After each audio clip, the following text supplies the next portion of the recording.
Vamos, si les parece.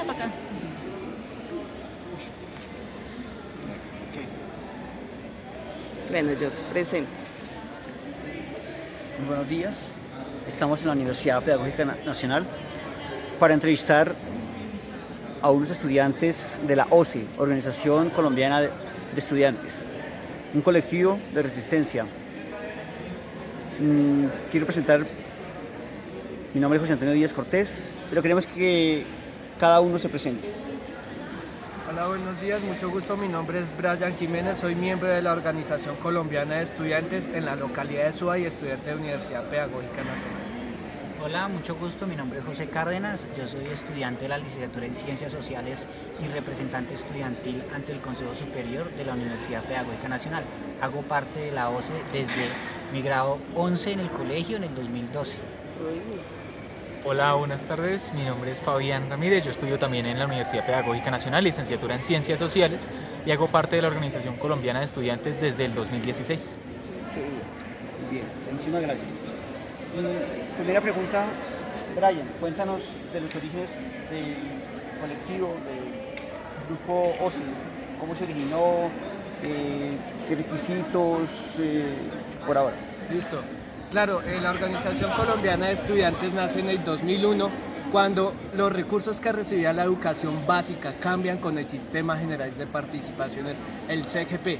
Ante estas políticas que dijo en la época de Pastrana que iban a ser temporales, pero Uribe lo aplazó, los estudiantes deciden organizarse para luchar contra esta reforma. Entonces nosotros nacemos luchando contra una reforma de manera pacífica y creativa.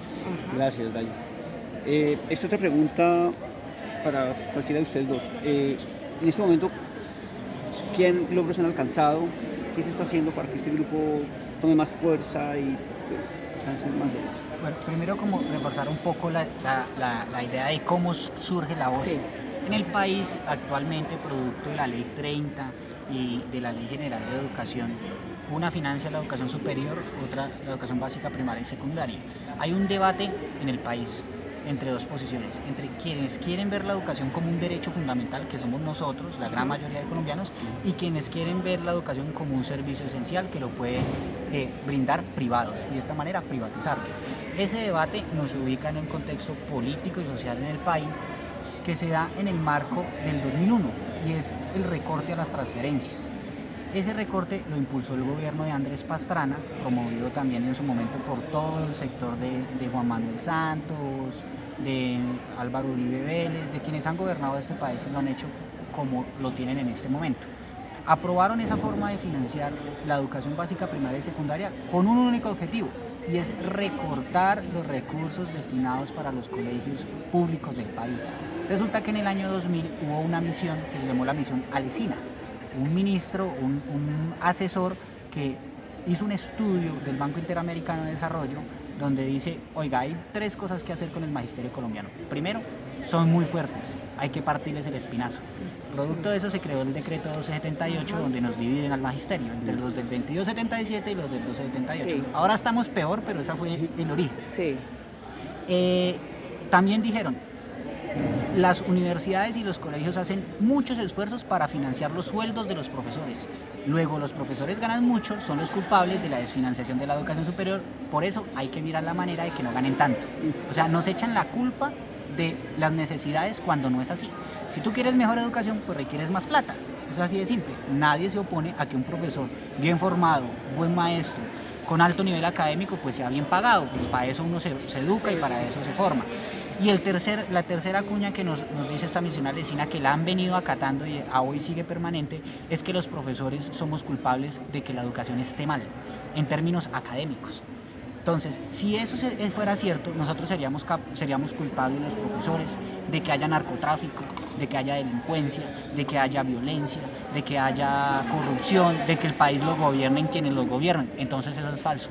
Hay una responsabilidad que tiene la sociedad en su conjunto, hay otra responsabilidad que tiene la sociedad y otra responsabilidad que es la de educar de los profesores. Nosotros no podemos asumir el costo político de lo que hace una persona cuando se educa bien y hace uso mal de ese conocimiento. Pero el gobierno sí nos quiere achacar eso. Uno, que los colegios ganen menos. que los profesores ganan mucho y que los profesores son mal formados, luego por eso es mala la educación. En ese contexto se da el recorte de las transferencias en el 2001 y surge la necesidad de crear una organización que aglutine a todos los estudiantes sin distingo alguno a nivel nacional, colegios públicos, privados, universidades, instituciones públicas y privadas, con 5 o 6 principios. Educación pública, es decir, financiada por el Estado. No es que nos la regalen, sale de los impuestos que nos cobran y de la producción del país. Pública, gratuita, es decir, que no nos la cobren 2 veces como pasa ahorita. Nos la cobran de nuestros impuestos y de la riqueza del país, pero aparte uno paga matrícula. Y uno se autosostiene las fotocopias, el bienestar, la calidad, todo lo relacionado con eso. Entonces, pública, gratuita, de calidad. Profesores bien contratados de planta, con toda la dotación pedagógica y didáctica, infraestructura, campus, bibliografía, bibliotecas, todo lo de calidad. Entonces, pública, gratuita, de calidad, científica.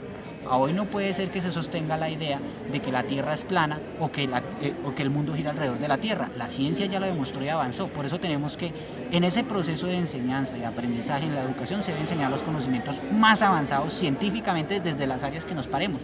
Desde las artes, desde la biología, la química, la física, desde la historia, la geografía, lo más avanzado. Por eso tiene que ser científica, democrática.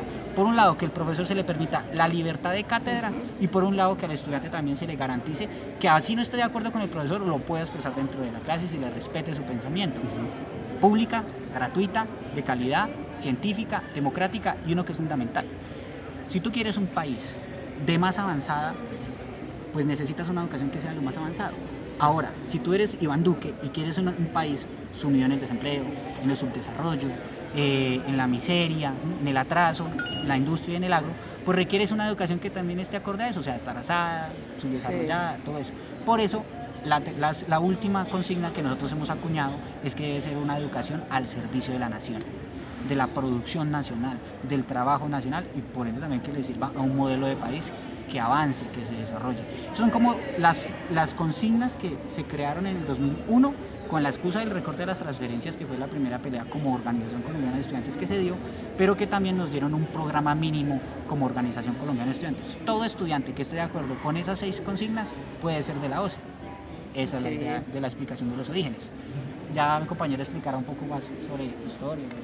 Muchas gracias. Excelente, gracias. Y, o sea, también quisiera como a futuro, ¿qué hay proyectado con este grupo, cómo ven el futuro de este gobierno, en sus políticas con la educación, etcétera? En esencia pasaría a lo siguiente, una cosita que le faltó aquí a Jorge, es que la educación también debe ser de carácter universal. Es decir, que el estudiante que hoy está viendo clase en el Colegio Gran Yomasa en Usme reciba una educación de la misma calidad que el estudiante que está recibiendo hoy clase en el Colegio del Gimnasio Moderno. O sea, que tenga acceso a las mismas posibilidades académicas, a las mismas posibilidades de estudio. O sea, eso es fundamental, lo que decía José en pocas palabras. O sea, dime qué país quieres y yo te diré qué educación necesitas. Y pues nosotros queremos un país avanzado, un país desarrollado, un país que pueda producir, que pueda desarrollarse, que tenga un nivel de educación altísimo. Por ende, las personas que gobiernan o que manejan la educación y las políticas de educación pues manejan esto de una forma distinta. O sea, a ellos les va bien aun cuando al país les va mal, y pues en esencia lo que nosotros queremos transformar y llevamos casi 20 años trabajando con la gente para que esto pueda cambiar, pues es aportar granito a granito todos los días en esa transformación. Es varias formas, a través de las formas como nosotros empleamos la manera de salir a dar la pelea, de salir a hacer las luchas con la gente, con el pueblo colombiano. O sea, si tú quieres cambiar este país, no lo puedes hacer ni solamente desde el aula o solamente desde un salón, en este caso solamente desde la universidad. Tú necesitas al 90% y más de la población que padece las mismas condiciones, la misma crisis, y que la forma como le han explicado que la crisis se genera es por culpa de ellos mismos. O sea, lo que nosotros necesitamos, o la forma como nosotros nos planteamos la lucha en el futuro, es aglutinando al 90% y más de la población contra ese 1% que siempre nos ha gobernado y que, como les digo, les va bien aun cuando el país le va mal. Eso en primer lugar. En varias formas. En primer lugar, una movilización democrática, es decir, con participación amplia de toda la sociedad, que no se reduzca solamente a un nicho de la población, que no se reduzca solamente a un estudiante, que no se reduzca a los profesores, que no se reduzca a los trabajadores, sino aglutinar a toda la población que se beneficiaría con la educación que le proponemos al país y que debería tener un país como Colombia.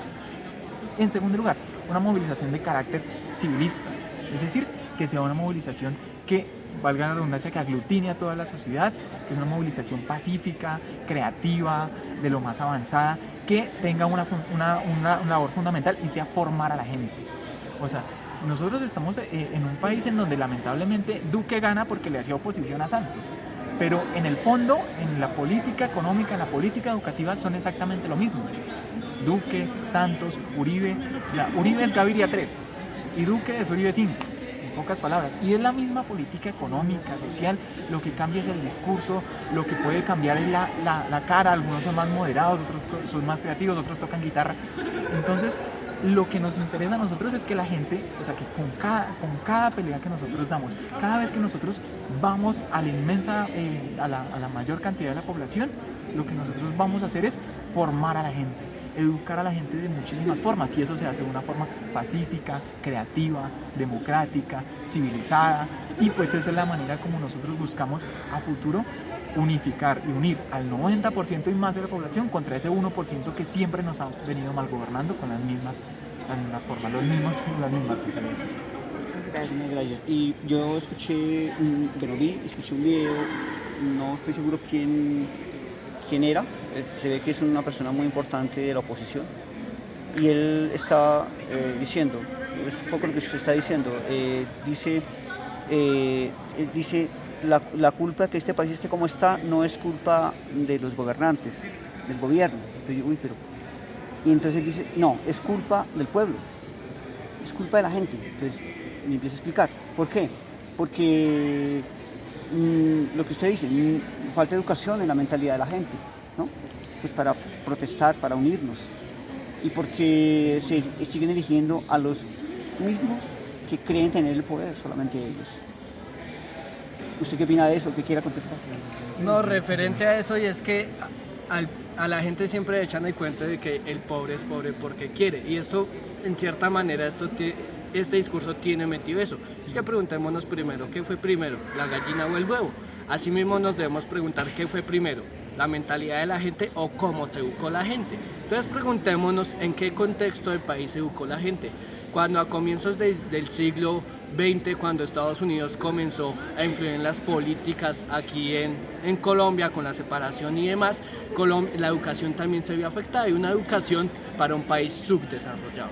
Una educación donde no se veía lo científico, lo teórico para desarrollar el país, para desarrollar el agro, la industria y demás, sino que una educación que iba al servicio de intereses extranjeros, de intereses del Fondo Monetario Internacional y demás. Entonces, que aquí echen el cuenta de que uno es pobre porque quiere, eso es totalmente falso. Lastimosamente yo cuento una experiencia, yo salí de un colegio público de Suba, el colegio Alberto Lleras Camargo, el año pasado. Y lastimosamente Sergio Fernández, uno de nuestros líderes a nivel nacional, que estuvo en la MANE, que fue uno de los grandes movimientos estudiantiles del 2011 que logró derrotar a Duque, él dice algo, y es que de 100 estudiantes que salen de 11, solo la mitad accede a la educación superior. Los otros serán ninis, ni trabajan ni estudian. Pero en mi caso fue peor. En mi caso solo 2 accedimos a la educación superior. 2 personas, yo a la Universidad Pedagógica y otro compañero a la Universidad Distrital. Y no es porque mis compañeros no hayan querido y ellos quieran ser pobres porque quieren, sino lastimosamente estos gobiernos con sus políticas le dicen, o usted trabaja para comer y tener un pan en su mano o estudia, pero las dos no lo puede hacer al mismo tiempo. Entonces aquí ese discurso que nos echan obviamente es para que la gente tenga en cuenta eso. Otro que también vemos, yo como de la localidad de Suba, hemos visto cómo las políticas de Peñalosa también afectan a la educación pública, y es sus colegios en concesión. Lo podemos ver con los colegios que entrega como Ibergol, etcétera. ¿Con el fin de qué? La educación, como lo decía José, puede ser un derecho o un negocio. Entonces lo que hace Peñalosa es convertir la educación en un negocio donde solo acceden unos pocos y se benefician unos pocos. Ahorita los colegios en concesión que han estado entregando Peñalosa se los está entregando a los grandes bancos, a los bancos BBVA, a Cafán, etcétera, etcétera. ¿Con el fin de qué? Le entrega recursos del Estado a a privados y ellos mismos se lucran. Y esto lo sabemos porque solo van a favor de intereses de sus grandes negociantes, como lo ha hecho con Transmilenio, como lo ha hecho con sus malas políticas. Y pues referente a eso sí, el pobre no es pobre porque quiere, sino porque las circunstancias sociales determinan cómo es una sociedad y en especial la educación. Yo refuerzo con lo que él terminó. Más que las circunstancias sociales es porque quienes nos han gobernado tomaron la decisión política de que esto fuera así. Es decir, uno maneja un presupuesto como gobernante o como, digamos, presidente del país, un presupuesto general de la nación, en el cual usted invierte en industria, en agro o no invierte. Y lo dedica a pagar la deuda externa, a cobrar más tributación, a favorecer a terceros a través de coimas como pasó con el caso de Brecht. O sea, uno toma la decisión como gobernante si gobierna a favor del 99% de la población o si gobierna a favor del 1%, que son todos los capitalistas inversionistas extranjeros que garantizan las grandes multinacionales, la gran exportación, todas esas cosas que sabemos. Pero yo aquí quiero poner una idea. En este momento la voz en que está, nosotros acabamos de salir de un paro de más de 3 meses el año pasado, en el 2008. Un paro que es histórico por 2 razones. La primera, nunca antes en la historia ningún movimiento estudiantil había logrado arrebatarle al gobierno una victoria. Antes las victorias eran que no nos aplicaran su política, es decir, resistir. Esta vez pasamos a la ofensiva, le arrebatamos al gobierno Iván Duque mientras promulgaba una reforma tributaria que nos iba a quitar 14 billones de pesos de nuestros bolsillos. Los estudiantes logramos sacarle al gobierno 5.85 billones de pesos. Es decir, mientras el país va por este lado, los estudiantes lograron ir por este lado y arrebatarle al gobierno financiación para nuestras universidades. La segunda, nunca antes en la historia se había logrado un nivel de solidaridad con los estudiantes como ahora, porque fue una movilización creativa, masiva y pacífica. El debate sobre si es el uso de las armas y es el uso de la violencia pasa a un segundo plano porque la realidad comprobó que si uno quiere tener el corazón de la sociedad del lado de nuestra causa, tiene que ser pacífica, de cara a la gente. Entonces, eso fue supremamente importante. Voy a contar una anécdota. En la mesa de negociación llegó un momento donde ya no se avanzaba más, el gobierno no quería ceder más y tampoco nos daba mala fuerza. Entonces, la ministra, María Victoria Angulo, dijo, si ustedes quieren todo, pues gánense en el gobierno. Pero les recordamos que acá está gobernando Iván Duque. Como queriendo decir, si quieren más, pues lleguen a la presidencia. Y es cierto, aunque cruel, pero cierto. Entonces, ¿por qué cuento esta anécdota? Porque una cosa es la pelea gremial por la educación pública, gratuita, de calidad, científica, democrática, universal, al servicio del desarrollo del país, todo lo que les conté ahorita. Y otra es cómo yo hago cumplir eso. Y la mejor forma es llegando a ser gobierno. Claro, garantizando que todos los poderes, el equilibrio de poderes se mantenga, que tengamos las mayorías, digamos, en el Congreso, en la Corte Constitucional, en las Cortes, en el Senado, en las cámaras, en los consejos, las mayorías que gobiernen a favor del 99% de la población. Nosotros en este momento estamos acuñando de que los jóvenes tenemos que meternos en política. Y más que tenerlos como una obligación de un regaño, es la tarea que nos demanda la sociedad. Porque hace 40, 50, 20 años no se metieron en política los jóvenes. Y adivine quiénes sí se metieron. Álvaro Uribe Vélez, Andrés Pastrana, César Gaviria, Samper, Santos. Y todos son los mismos, con las mismas prácticas, ¿sí? Con distintas caras, se renuevan en los argumentos, pero en el fondo son los mismos, obedecen al mismo modelo económico, a los mismos intereses que no benefician al 99% de la población. Entonces, si nosotros queremos que el lunes nos gobiernen bien, pues el domingo nos toca salir a votar bien. Y no solamente votar como un ejercicio de que yo le digo, usted candidato, yo le entrego mi confianza, haga usted todo por mí, no. Una parte de la democracia es salir a votar. Y creo que es la menor, porque eso es un domingo, usted ir, así llueva, ¿no? Que no se deje comprar el voto, que vote conscientemente bien, pero otra es hacer veeduría por quien votó. Acompañar en las cosas que esté de acuerdo y beneficien al pueblo.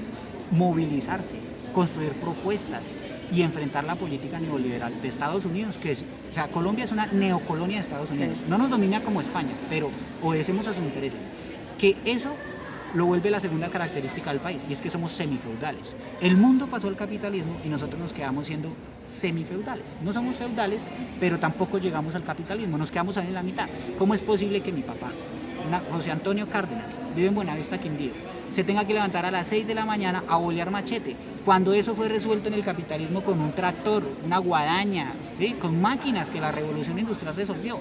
Eso es estar en el atraso. Pero aparte de eso, en unas laderas donde las gallinas se tienen que tener amarradas porque si no se ruedan por la ladera, los cafetales, sin apoyo del Estado subsidiado. En el país existe por cada 500 campesinos un tractor, mientras en Europa y Estados Unidos hay un tractor por cada 5 campesinos. Allá no se le llama campesino, se le llama productor agrícola, que es distinta a la concepción, no es el pobretón allá con las manos sucias, ¿sí? No es esa concepción romántica, sino que cada campesino, por más pequeño que sea, su sueño es llegar a ser el gran jefe productor de la zona. Eso sí, mi papá tiene 2 hectáreas en una finca, pero su sueño hubiera sido tener una granja hijo de madre de todo, vacas, gallinas, pollos, frijol, arroz, trigo, de todo, pero no lo permitieron las decisiones políticas de los gobiernos. Otro ejemplo del apoyo estatal que se debiera dar. ¿Y por qué los jóvenes nos tenemos que meter en política para escoger bien nuestros gobernantes? Los gobiernos de Europa, una vaca en Europa gana más que un campesino en Colombia, porque los subsidios que le da la Unión Europea a los ganaderos representan más en pesos colombianos que lo que un campesino logra ganar con su propio esfuerzo. O sea que es mejor ser vaca en Europa que en Colombia un campesino. Le va mejor, lo alimentan bien, le dan subsidio del Estado, lo mantienen gordito, un montón de cosas. Acá en Colombia no. Lo que dicen los presidentes es esa frase famosa de Juan Manuel Santos, y es que esa tal crisis agraria o ese tal paro agrario no existe, y que la culpa no es del gobierno, sino la idea que usted nos preguntaba, la culpa es de los campesinos que no madrugan más, que no trabajan más, que no se esfuerzan un poquito y que no tienen emprendimiento. Mi papá, el día que escuchó esa frase, me dijo: ¿cuánto quisiera tenerlo aquí jornaleando un día? A la luz del sol, a la 1 de la tarde, 38 grados centígrados, con un machete, dándole machetazos al pasto, cuando eso ya se ha resuelto. Entonces, los jóvenes, en resumen, tenemos que meternos en política, y en eso está la Organización Colombiana de Estudiantes a hoy, porque queremos que el día de mañana no gobiernen los mismos que gobiernan hoy.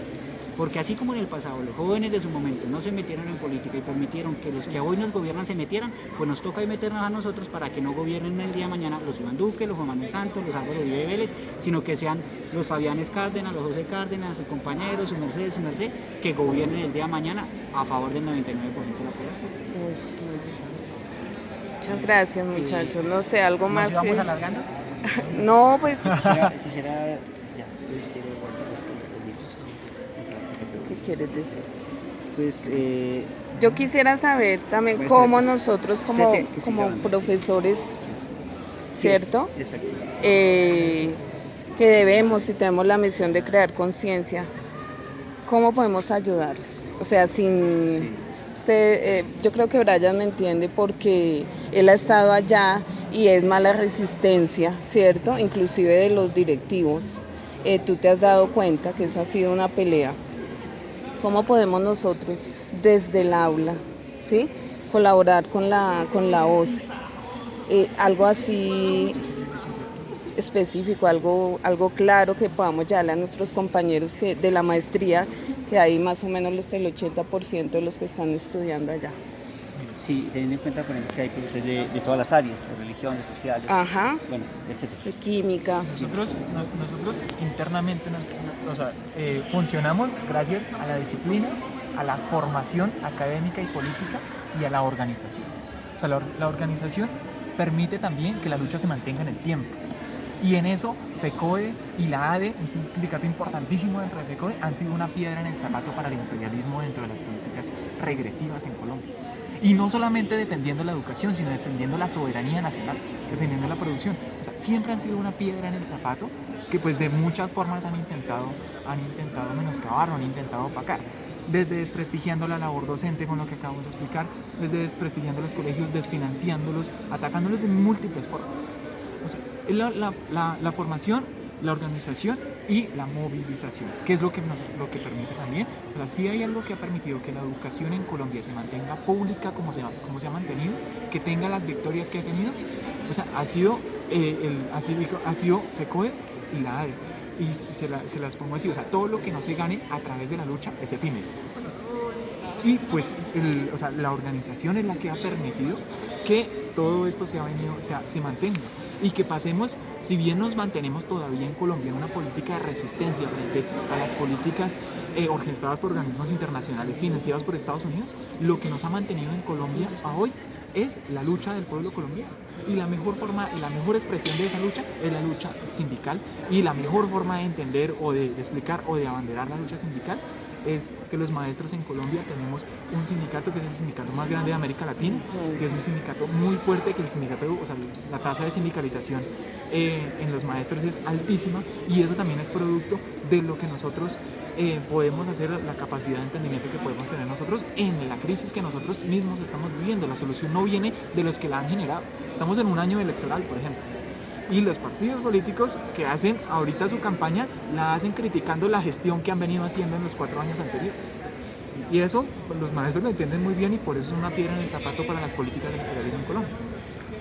Sí, bueno, les quería preguntar si algún estudiante de nuestros colegios quisiera integrar la OCE o un grupo de estos colectivos, ¿cómo indicarles, cómo orientarles? Listo, no, pues para complementar la idea, finalizando pues mi experiencia en SUA, es que lastimosamente ese discurso de que de la derecha, de que meterse en la política es malo, de que si usted se mete en la política, eso es politiquería, eso es proselitismo, no sé qué, entonces usted no se mete en política y deje gobernar a los mismos de siempre. Eso ha causado que de cierta manera estas malas políticas de Peñalosa, estas malas políticas de estos gobiernos vendepatria, también se ven en los colegios reflejados. Un ejemplo muy claro que teníamos fue una lucha que tuvimos en el colegio Gonzalo Arango. El colegio Gonzalo Arango les quitaron la comida caliente a los estudiantes. Entonces, cuando vamos a denunciar, los directivos y pues a favor de las políticas de Peñalosa dicen, no, eso es totalmente normal, dejemos que pase, eso no denunciemos nada. Pero eso no puede ser así. ¿Por qué no puede ser así? Porque Peñalosa no espera un día o 20 o 2 días a que ustedes no saquen las cositas de su casa, no me pague el impuesto, pero ya tranquilo. No, ellos van atacando vida. Así que lo que nosotros debemos hacer es fundamental, y es que los profesores nos han demostrado algo desde la ley 115 de 1994 que se alcanzó gracias a los profesores, porque los profesores entendieron la tarea política, la tarea de organizarse. Entonces, la enseñanza que nos han dado los profesores ha influido mucho en la Organización Colombiana de Estudiantes, que debemos ser organizados, que debemos pasar de orden a lo político, etc. Y esto también va para los estudiantes. Todo el estudiante que esté de acuerdo con que debemos tener una educación científica de calidad y servicio a la nación, y que esto solo se consigue mediante la movilización pacífica y creativa, es bienvenido en la OCE. Y eso se puede dar desde todos los ámbitos de movilización, desde las redes hasta en las calles, desde el estudio de las circunstancias sociales, desde ver las políticas del Senado, desde entender cómo funciona este país. Y eso cómo se hace con los profesores, eso se hace investigando, eso se hace mediante la organización. Para los estudiantes que quieran cambiar el país, la organización es fundamental. Si los estudiantes no nos hubiéramos puesto de acuerdo el año pasado, no alcanzamos si los profesores durante todas sus luchas no se hubieran puesto de acuerdo, no han alcanzado la ley 115 de 1994. Este es mi consejo para los estudiantes, de que esté de acuerdo, pues luchar por una educación a favor de la soberanía nacional. Yo cierro con la pregunta inicial, y es: ¿quién como profesor o como estudiante quiera organizarse o quiera aportar en algo desde el aula y fuera de ella a la actual situación del país? Yo le contestaría con 3 frases: organización, estudio y movilización. La sociedad, desde que nació como sociedad y se concibe como ser humano, siempre ha buscado organizarse, desde el comunismo primitivo, desde el esclavismo, el feudalismo, el capitalismo, en la etapa que estamos actualmente. De hecho, nuestra propuesta es una forma de organización, pero si tú quieres organizarte para un determinado objetivo, pues tú buscas una organización específica, buscas unas formas de hacer lo que quieres hacer para llegar a ese objetivo. Y entre más grande sea el objetivo, más difícil es la organización, más difícil o más profunda debe ser el estudio y más grande debe ser la movilización, que no solamente me refiero a las marchas, pero lo voy a explicar.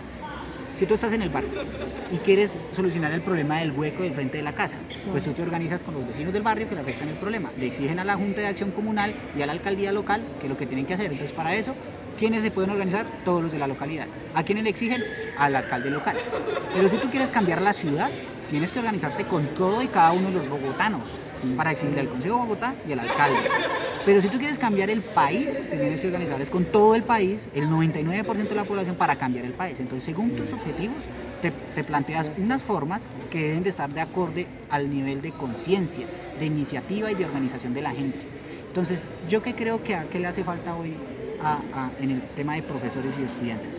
Los estudiantes que quieran ser parte de la OCE, pues ya lo explicó mi compañero, pueden serlo. Los profesores que quieran apoyar a la educación se pueden meter a FECODE, a la ADEC, o a cualquier sindicato filial. Pero yo creo que estamos en un momento donde la sociedad necesita un poco más de esfuerzo. Y vuelvo y les digo, en el caso estudiantil, hay consejos estudiantiles, grupos de estudio, grupos académicos, representaciones estudiantiles, organizaciones, colectivos, pero también hay partidos políticos. La forma más avanzada que tiene la sociedad para organizarse es a través de un partido. Busquen ustedes el que esté de acuerdo con sus intereses.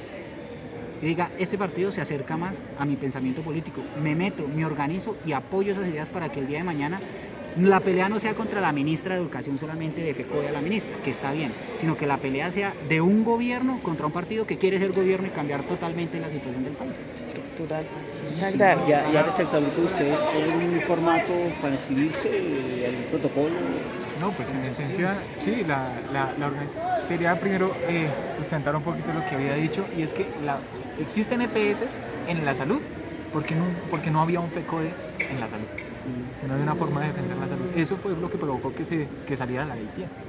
En el 93 FECODE estaba en paro y logró sacar adelante la Ley General de Educación, que es la que hoy mantiene la educación como está. Eso es lo que permite que hoy podamos nosotros hablar de educación tranquilamente, bueno, no tranquilamente, pero podamos hablar de una educación digna para un país digno. Y pues nada, para pertenecer a la Organización Colombiana de Estudiantes, como lo acabamos de decir, pues la idea es compartir compartir nuestro pensamiento. En los ejes fundamentales, estar consciente de que la forma de dar la pelea es una forma democrática, creativa, pacífica, que esto es con estudio, con formación, con movilización, lo que le acabo de decir, o sea, todo lo que no se logre a través de la lucha es efímero. Y pues nos pueden escribir en redes sociales, en Facebook, en la página de ocecolombia.com, en Facebook, nuestras redes sociales, escribirle a las páginas de las localidades. José Cárdenas, uno de los dirigentes a nivel nacional, Jennifer Pedraza, una de las líderes estudiantiles, líderes del paro estudiantil pasado, Sergio Fernández, Manuel Sarmiento, son personas que le han dedicado su vida a la transformación del país, y pues en eso estamos. Esa es nuestra tarea. Eso no acaba acá, ni va a acabar mañana, ni va a acabar cuando yo me muera. Eso va a seguir para adelante, porque pues, un país no se construye de la noche a la mañana. Gracias, muchachos. Les agradecemos de corazón. Les agradecemos mucho. ¿Qué tal quedó? ¿Sí les gustó? Sí.